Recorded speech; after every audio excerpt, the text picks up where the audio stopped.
Locked On Dolphins, continuing our reaction to some of the heavy-hitting news that came this weekend between the Xavien Howard contract extension and the DeVante Parker trade. We're getting after it here on Locked On Dolphins, Tuesday, April 5th. Let's get after it. You are Locked On Dolphins, your daily Miami Dolphins podcast, part of the Locked On Podcast Network, your team every day.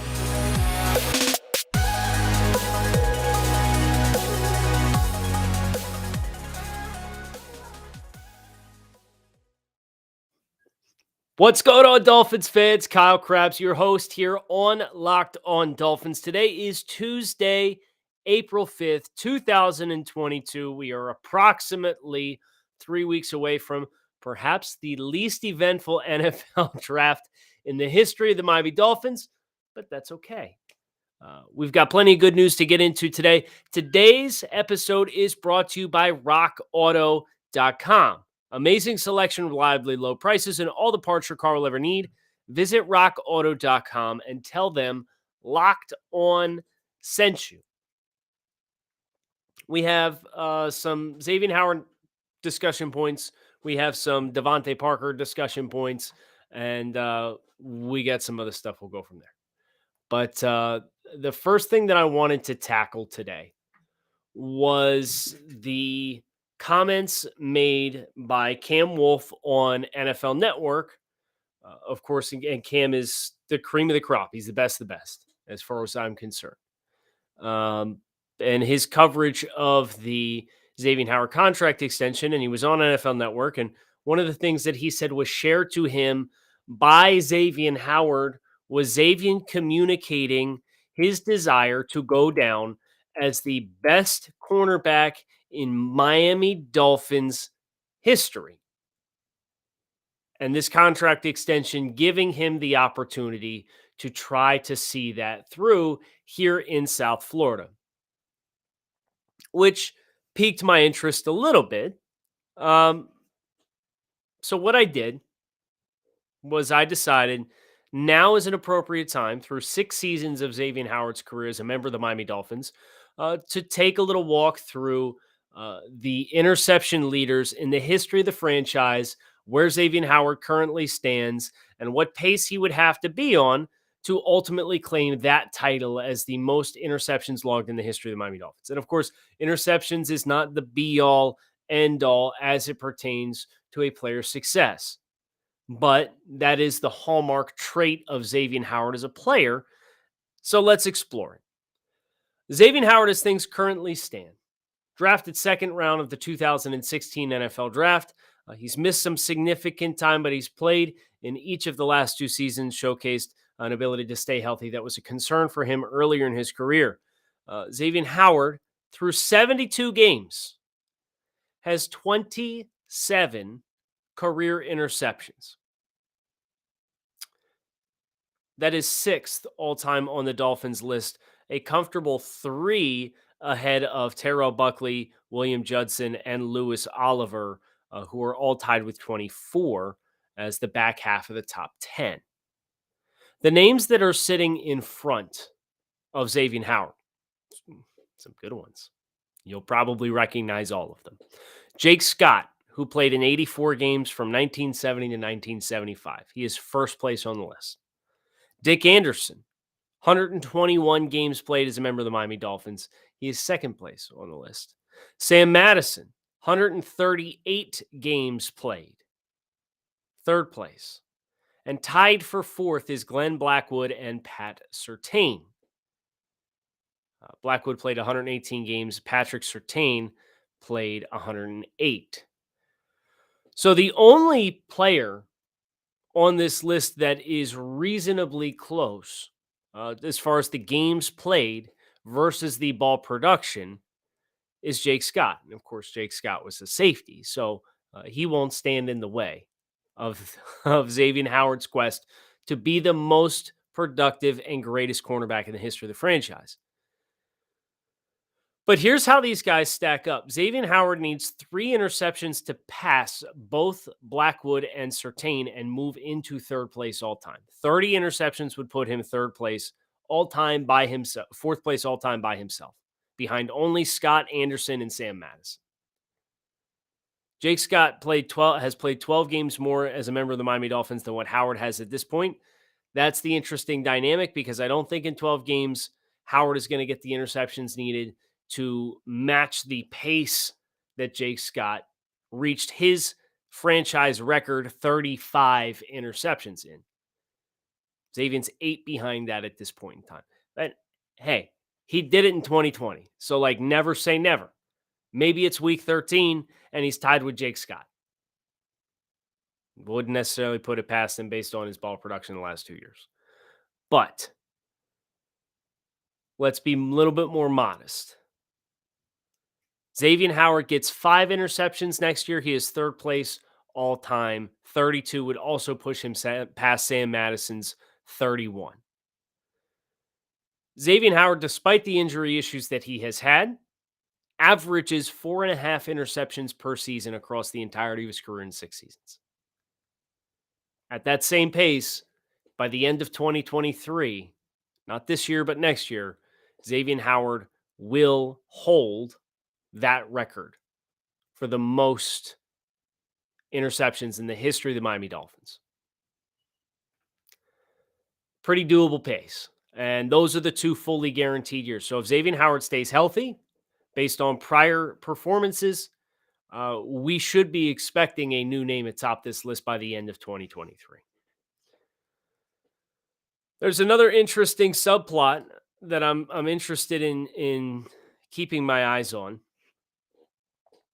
and it is pertained to 2 players in the history of this franchise who are tied atop the list for the most career interceptions returned for touchdowns. Ironically enough, neither of them is a cornerback. But as we're just looking at turnovers and defensive production and explosive plays on the defensive side of the ball, which is what X is known for, and this does not include Xavien's fumble recovery return for a touchdown against the Baltimore Ravens. This is interceptions return for touchdowns. There are 2 players in the history of the franchise with 4 interceptions ran back for touchdowns. They are Zach Thomas and Rashad Jones. X currently has 2. Dick Anderson, 3. Terrell Buckley, 3. There was one more outlier. Oh, not an outlier. Just happened to be a defensive lineman, Jason Taylor, with 3. So Xavien Howard, as things currently stand, is already in very good company on this regard. I have a slew of guys like Troy Vincent and Lloyd Mumford and Dick Westmoreland and Brock Marion and Dominic. There's a ton of guys with 2. Can he get 4? Can X get 2 more? The good news is this 5-year contract, we're expecting probably 3 additional seasons of Xavien Howard, 2 at a minimum. And as we kind of sit back and enjoy the prime of Xavien Howard as a player, knowing that he's going to be a member of the Miami Dolphins, his aspirations are all out right in front of him. And I thought this was a good opportunity based on the contract extension and kind of the will they, won't they, and they finally put it behind him, and Howard communicating through Cam Wolf how excited he is and the kind of impact he wants to make for the Dolphins moving forward and to have a legacy here in South Florida. Go get it. I know we're all rooting for him. I could say that with a good amount of confidence. Hopefully, whatever you were rooting for in the college basketball national championship last night paid dividends for you. Perhaps you had a little skin in the game courtesy of our friends over at BetOnline. BetOnline.net is your number one source for all your betting needs and sports info. All of the latest sports development, including this weekend's Masters. Odds, podcasts, reviews for different leagues this season. BetOnline is your continued source for all of your sports wagering information, including live betting, esports, and scores. Head to the website today or use your mobile device to learn more about the trends in action. BetOnline, where the game starts. But we are not just reacting to Xavien Howard's extension with the team. We also have more information about DeVante Parker's departure from the team, including some interesting nuggets and tidbits.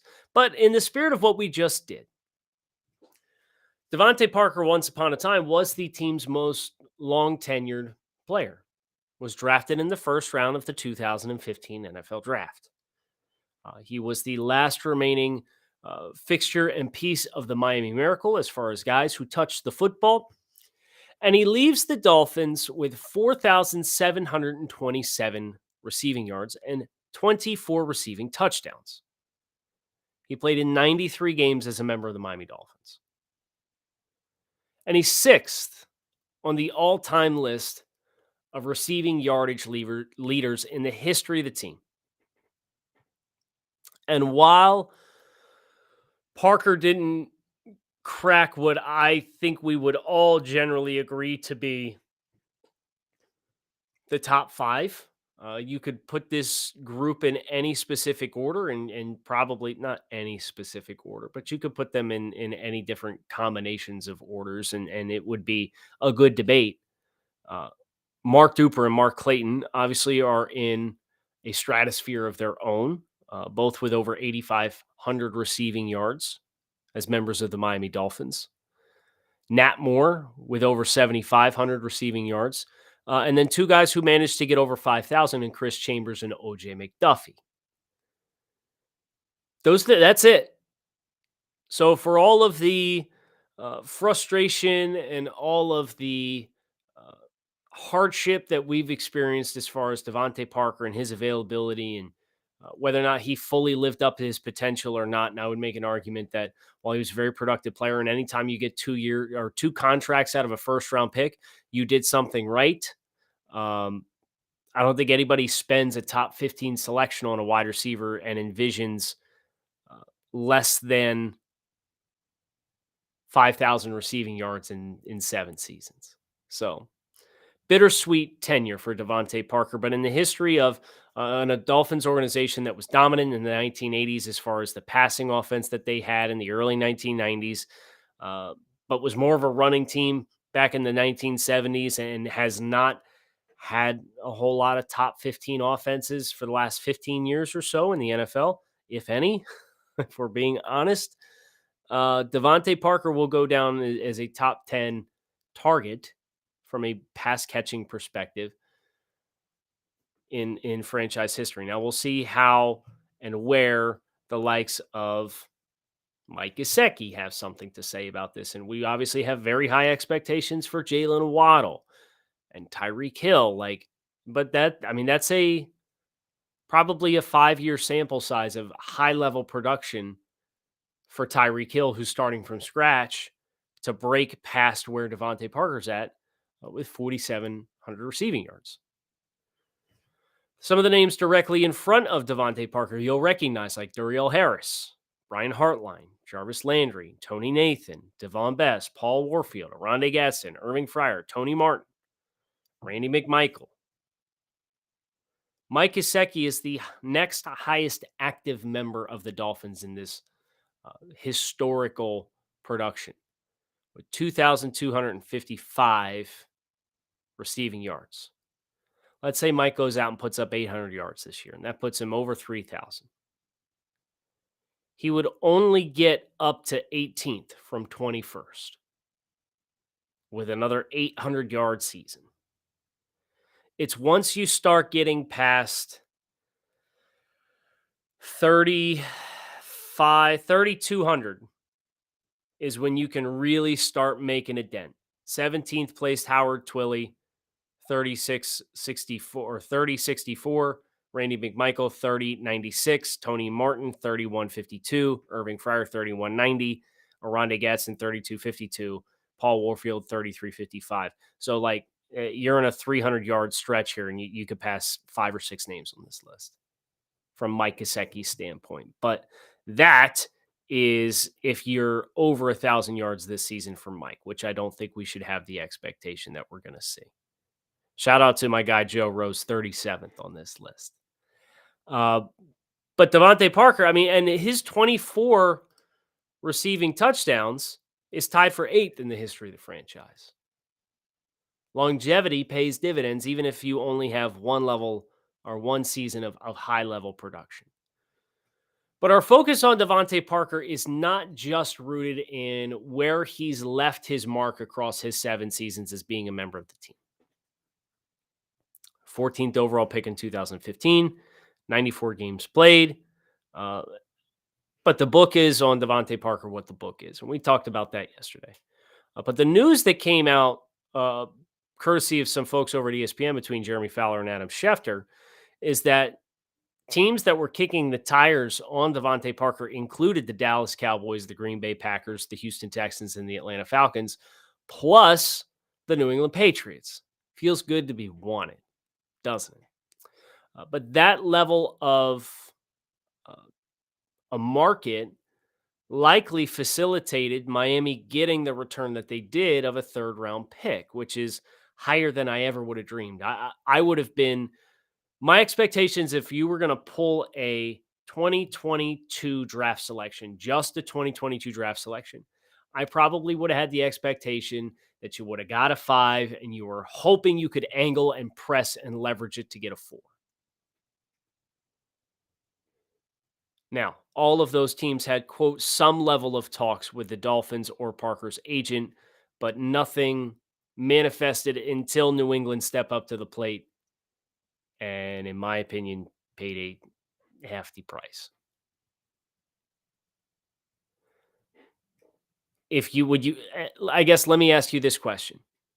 Would you rather have had a 5 from Green Bay, or would you rather have had a 3rd in 2023 from a New England Patriots team who, I'm sorry, should not be considered Super Bowl contenders in the same way that the Green Bay Packers or the Dallas Cowboys are? And I guarantee you, Houston or Atlanta is not knocking on the door offering a 4th because they're earlier in the draft rounds, because they were not good, no bueno this season. So you could get maybe a late 4 from Green Bay, but you're probably looking at 5th-round picks this year for offers, because that was the market and the expectation that was set courtesy of the Amari Cooper deal. Now, DeVante Parker's cheaper, but he's not as good. So there's give and take there. RockAuto.com is a family business who provides high-quality auto parts service to you no matter what you're shopping for, whether you're shopping for engine control modules, brake parts, taillights, motor oil, or even new carpet for your classic or daily driver. RockAuto.com has everything you need in one easy-to-navigate catalog, and in just a few clicks, you can get everything delivered directly to your front door. Best of all, prices are the same at RockAuto.com for both professionals and do-it-yourselfers, so why would you shop anywhere else and spend up to twice as much for the same parts? So visit rockauto.com for all your auto parts needs and write Locked On in their How Did You Hear About Us box so they know we sent you. Amazing selection, reliably low prices, and all the parts your car will ever need at rockauto.com. I'll tell you what, there's some folks out there telling on themselves a little bit. Saw one take on television that DeVante Parker, vertical threat who gets separation, and can be a reliable target for Mac Jones. You want to tell him, or should I? But no, the narrative around DeVante Parker and his acquisition for the New England Patriots is always going to be rosy, because that's the Patriots, thanks to 2 decades of high-level performance, have earned the benefit of the doubt as it pertains to a lot of these moves. But I did want to revisit and just try to drive this point home. In 2021, there was no receiver in the NFL, according to Next Gen Stats, who had less separation per target than DeVante Parker's 1.7 yards per target. Rewind to 2020. There was no receiver in the NFL who had less separation per target than DeVante Parker's 1.7 yards per target. If you rewind to 2019, DeVante Parker's breakout season, there were only 2 receivers in the NFL, Kenny Golladay and Mike Williams, who logged fewer yards per reception or fewer yards of separation, 2.1, than DeVante Parker. If you go back to 2018, again, this is all courtesy of Next Gen Stats. DeVante Parker had a high watermark of 2.5 yards of separation. As a point of reference, there were 1, 2, 3, 4, 5, 6, 7, 9, 10, 11, 12, 13, 14, 15, 16, 18, 19, 20, 21, 22, 23, 24 receivers in the NFL who logged less, but only 1, 2, 3, 4, 5, 6, 7, 8 receivers who had fewer separation than 2.2, and DeVante Parker 2.5. So very closely bunched. Who knew 2018 was going to be the high watermark for yards of separation per target for wide receiver DeVante Parker? So that's kind of what the ultimate root of this departure is all about. Is the San Francisco 49ers offense with Mike McDaniel in tow.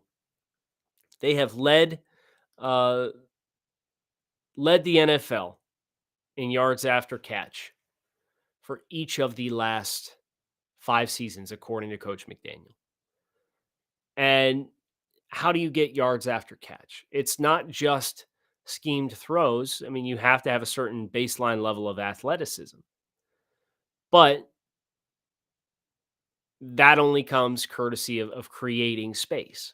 Yes, Deebo Samuel, who had 10.4 yards after catch per reception last year, which was double what the expected yards after catch per reception was for his individual menu of plays and opportunities that he was provided.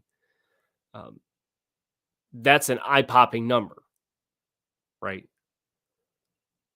Brandon Ayuk also in the top 12 in the NFL last season. George Kittle also in the top 15. San Francisco had 3 guys in the top 15 for yards after catch per reception.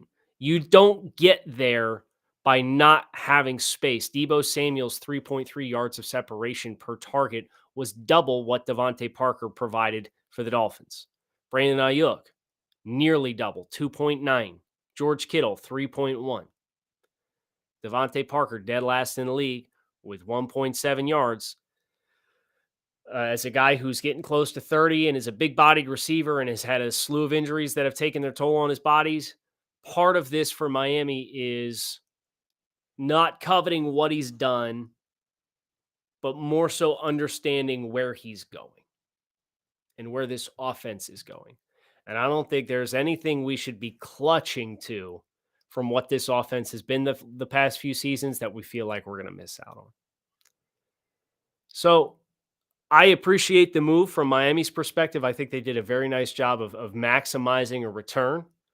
I understand the apprehension from some Dolphins fans of, hey, did he have to go to New England? And the answer is no, he didn't. But if you were going to maximize your return, if Miami was comfortable with what his trajectory looks like and not being threatened by that, go ahead and send him. And that's exactly what they did. And I'm going to go ahead and send a couple more podcasts this week, so I want you to make sure you plan accordingly. Kyle Krabs, Locked On Dolphins. Fins up. Keep it locked in right here on Locked On Dolphins. Make it a good one. I'll talk with you guys again tomorrow.